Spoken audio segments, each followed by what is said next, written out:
अस्सलाम वालेकुम वरहमतुल्लाह। दोस्तों, मेरा नाम मुनीब अरशद है और मंडी बहाउद्दीन से मेरा ताल्लुक़ है। पैराडाइज़ ऑफ विज़िटर्स मालदीव के अंदर मौजूद है।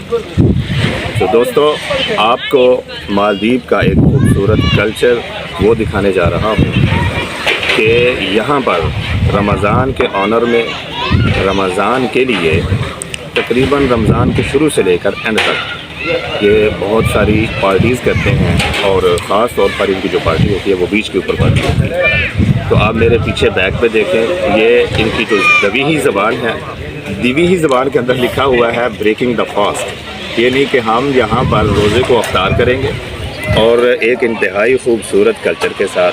कल्चर इनका ये है कि ये बिल्कुल फ्रेश मछली को पकड़ते हैं और बीच के ऊपर आकर उसको तैयार करते हैं, तैयार करके बारबेक्यू की तरह, और फिर मुख्तलिफ़ खाने वो और भी साथ तैयार करते हैं जो घरों से खाने होते हैं। और उसके अंदर फ्रूट्स भी होते हैं, घर के बकिया खाने भी होते हैं, उनको तैयार करके, और मुख्तलिफ़ किस्म के मशरूब भी साथ होते हैं।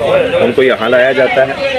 यहाँ पर लाने के बाद फिर इंतहाई खूबसूरत तरीके से उसको तैयार करके ये अफ्तारी का इंतज़ाम करते हैं। और ये सारे का सारा इनका रमज़ान के ऑनर के लिए होता है। और देखें फिर अल्लाह रब्बुल इज़्ज़त की खूबसूरती और नेचुरल ब्यूटी जो है उसके अंदर अल्लाह रब्बुल इज़्ज़त के नेचुरल खुराक, बेहतरीन खुराक वो खाते भी हैं और लोगों को खिलाते भी हैं। आइए हम आपको दिखाते हैं कि मछली की तैयार करने का तरीका कितना खूबसूरत है और उसको किस तरह तैयार किया जाता है। ये करीब से दिखाएं ज़रा, आए। ये देखें दोस्तों, ये मछली माशाल्लाह स्पेशल तैयार की गई है और बहुत सारी किस्में हैं। हाँ, साथ चलते हैं। बहुत सारी किस्में हैं। ये बहुत बड़ी फिश है। इसमें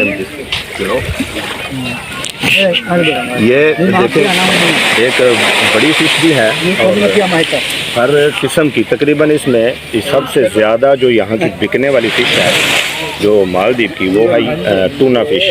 पूरी दुनिया में जो फेमस तरीन है, कहीं से भी जो खालिश मिलेगी ना, वो मालदीव की टूना फ़िश होगी। और टूना की तकरीबन 7 से 8 किस्में यहाँ पर पाई जाती हैं और दीगर भी बहुत सारी हैं, लेकिन मेन इनके अंदर यही चीज़ मौजूद है। और शार्क भी यहाँ पर करीब करीब मौजूद होती है, उससे भी हमें डर लगता रहता है। तो ये दोस्तों, इनका बहुत खूबसूरत कल्चर है जो कि देखने को भी और चखने को भी इंतहाई मज़ा आता है। और वक्त चूँकि बहुत कम है, अफ्तारी का वक्त इंतहाई करीब है, तो बहुत सारी बातें आपसे और शेयर करते हैं इंशाल्लाह फिर कभी। तो दुआओं में याद रखिएगा, अपना ख्याल रखिएगा। तो हम अब, आपके मुंह में भी पानी आ रहा होगा, तो हम अब अफ्तारी का इंतज़ार छोड़ते हैं और अफ्तारी करते हैं। अस्सलाम वालेकुम वरहमतुल्लाहि।